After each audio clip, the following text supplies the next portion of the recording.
Hi, I'm Renat Manasipov, and as I promised at my last tutorial, I will show you how the HVAC-Sizing tool looks. Here you go. Once you purchase the tool, just download it to your computer in any place you like, exactly as you do for any other file. As I mentioned before, the tool is a spreadsheet. It doesn't require any special setup procedures. Once it's downloaded, you can simply open it up.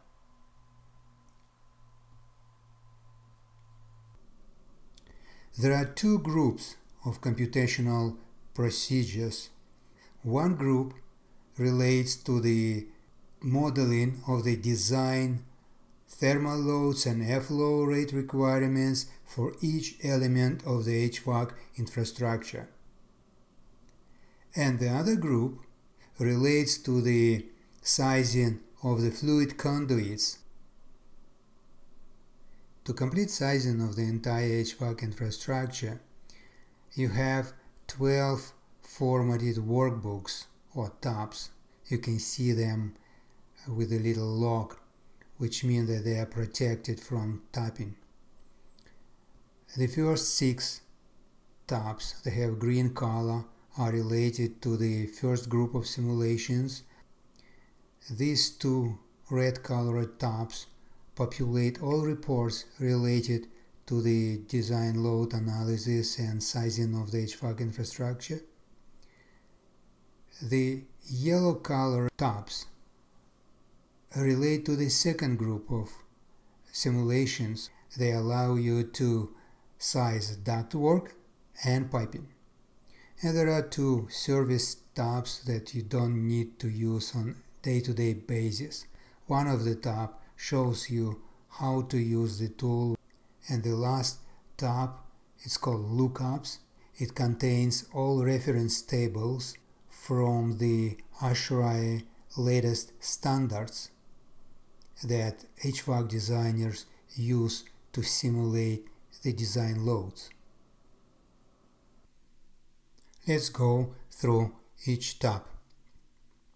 The first and very important tab is the tab called Project. You will use it for 2 reasons. First of all, it will allow you to activate specific computational procedures related to the first group of simulations. The second reason is that you will see the sequence of the computations. As I mentioned to you before, the HVAC-Sizing is streamlined. You cannot skip one of the steps and go to another. For example, you cannot size cooling coil of an air handling unit before you simulate space-related loads. So these 14 steps indicate what exactly sequence of the modeling procedure. As you can see, the majority of the steps are automated. The next tab is general data. It has a few sections that require you to enter building-related data. The section here requires the design weather conditions. The section below requires you to enter the thermal performance of exterior walls.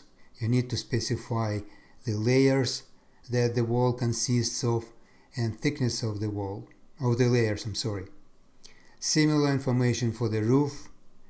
You have to specify type of the windows, overhangs, if you have any overhangs, doors, floor related information, and lighting. Some of the inputs require manual entry. They have white color like this. And some of the inputs are default calculated values. You don't need to enter them manually. For example, if you want the 5th layer of the exterior wall to be board insulation, select it from the drop-down menu and it will change the thermal conductivity automatically, which is You see this green cell? It's calculated. You don't need to enter it yourself. Another tab is schedules. You have to enter space utilization profiles for occupancy, lighting, and equipment. The next tab is called spaces, and it allows you to enter space-related data.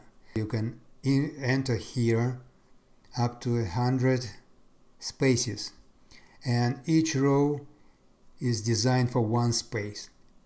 The input data relates to the type of walls, size of the wall, number of windows. So this is pretty much standard inputs when you size HVAC equipment using all other software tools. The next tab will allow you to specify up to 5 different air handling systems that will serve the building. And you need to specify type of heating coil, humidifier, cooling coil, etc. The next tab is zoning. Here you have the chance to allocate each space to a selected comfort zone and allocate the comfort zones to specific air systems. The other two tabs are reports. For now they are empty because, well, we entered all the data, but we have not started any simulations. You have to go back to the tab project and hit these buttons in sequence. First of all, if you need to size only space-related equipment, let's say hydronic terminal units, fan coils or baseboards, hit this button, and then you can just go back to the reports and read the outcome. To size the baseboards, you will need the heat losses in the spaces.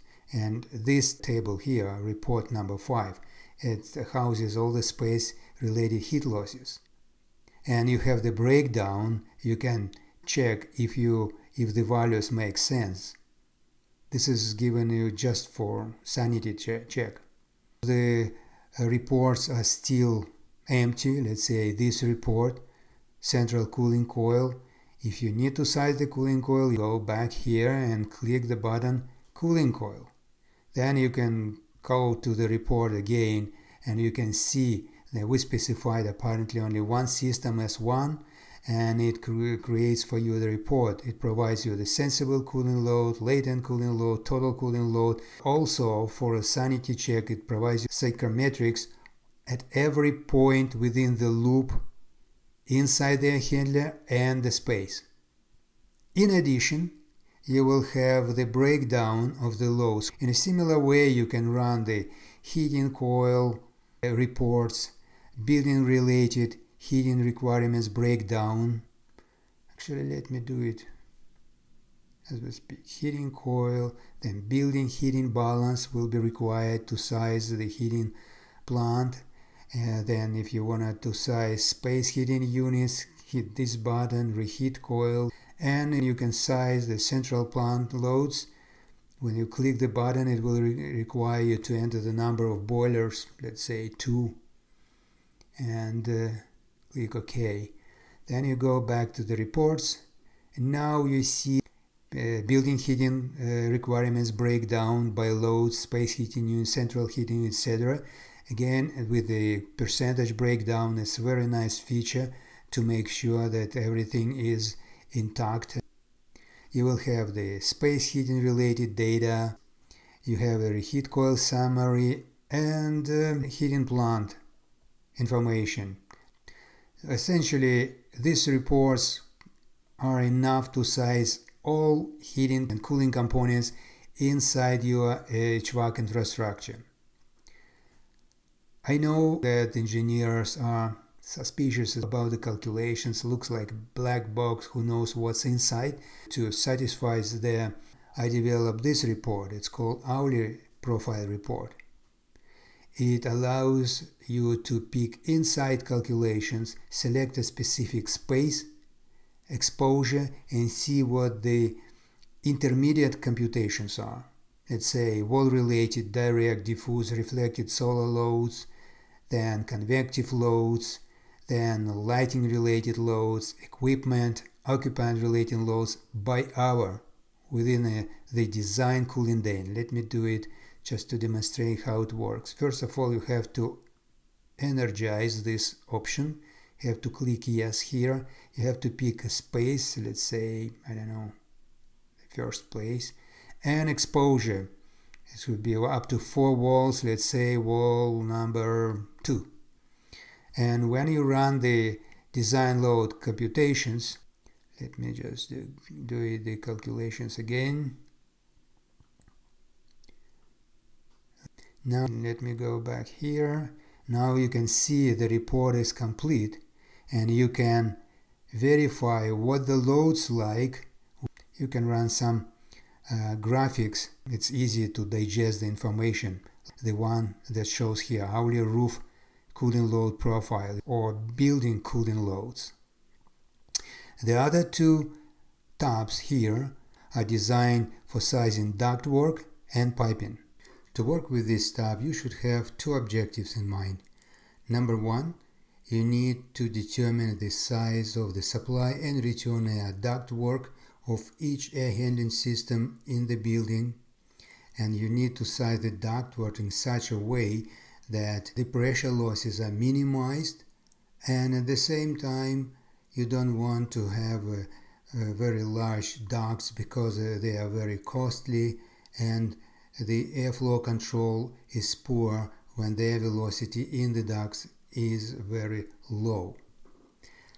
This is number 1 objective, and number 2, you need to refine the supply and return fan size, horsepower, that you used originally as a default when you specify the air handling systems in the tab Air System Input. You entered originally the supply fan power input and return fan power input that are required to calculate the heat gain from both fans and to do the psychometric analysis and size the cooling coil of the system. So now you have the chance to verify that this number that you picked originally is correct. This is the objective number 2. This tab is essentially a formatted table, and the table consists of 2 parts.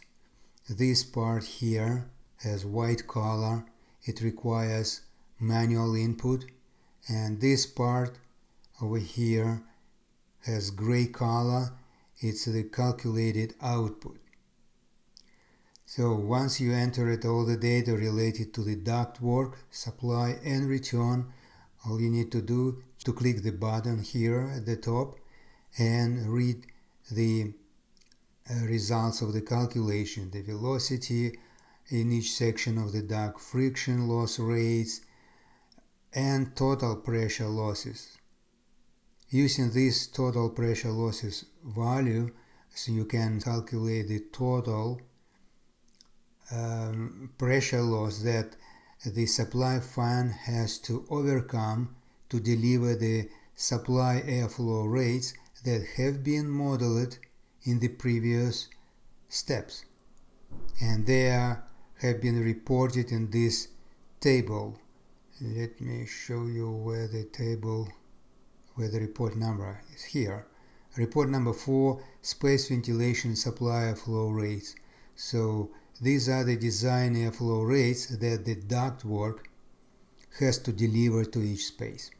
Let me go quickly through the input data.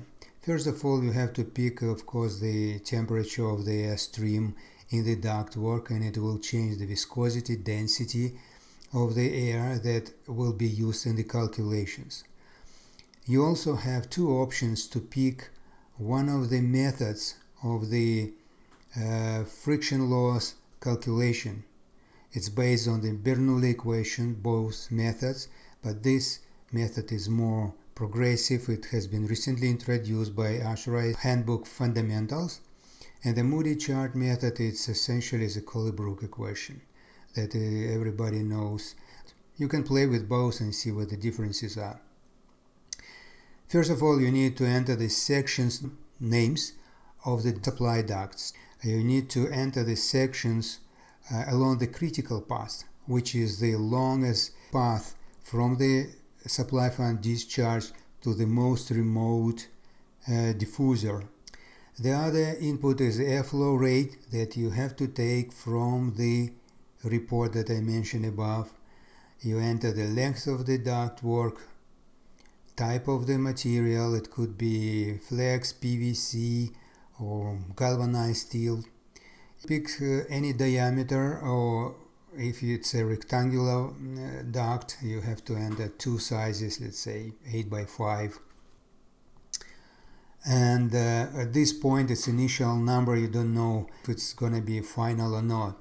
Then you enter some of the fitting loss factors and some other details related to the section, and you have to do it for all sections along the critical path. Once you enter the data, just simply click the button Size Ductwork and read the outcomes. Usually the designers check these two columns to see if they like the size. One criterion is velocity and the other one is friction loss rates. There are certain numbers that you want to meet to create the ductwork of an optimized size. If you are not satisfied with the velocity, let's say for this section, you simply change the size of the ductwork and run the simulations again. It was 800 feet per minute, now it's 1500. Probably this is what you like. So this way you have to go through each section and calculate and do the calculations. Once it's done, you need just to sum up all these pressure losses and enter them in here, and the flow rate at the discharge of the fan, and you will see the brake horsepower of the supply fan calculated in this section. The other top, piping, is similar. You need this top to determine size of all the heating and chilled water piping network related to the building. And you also need to calculate the total pressure loss in the heating and chilled water system to determine the size of the heating or chilled water pump. It consists of two parts. The white color parts are inputs, and this is the output. When you enter the data related to the section of the pipe, when you pick the type of material, type of fluid, ethylene glycol, hot water, chilled water, whatever the case is, and hit the button Size Piping, then you can read the outcome. It's a very convenient tool, and as you can see, there is a lot of space. You can size many systems, even domestic hot water or cold water piping. Doesn't matter, it works equally well. Well, that's all for today. Thank you for your time, and at my next tutorial I will show you a project, a building, and I'll show you how to use this tool to size the HVAC systems for that building.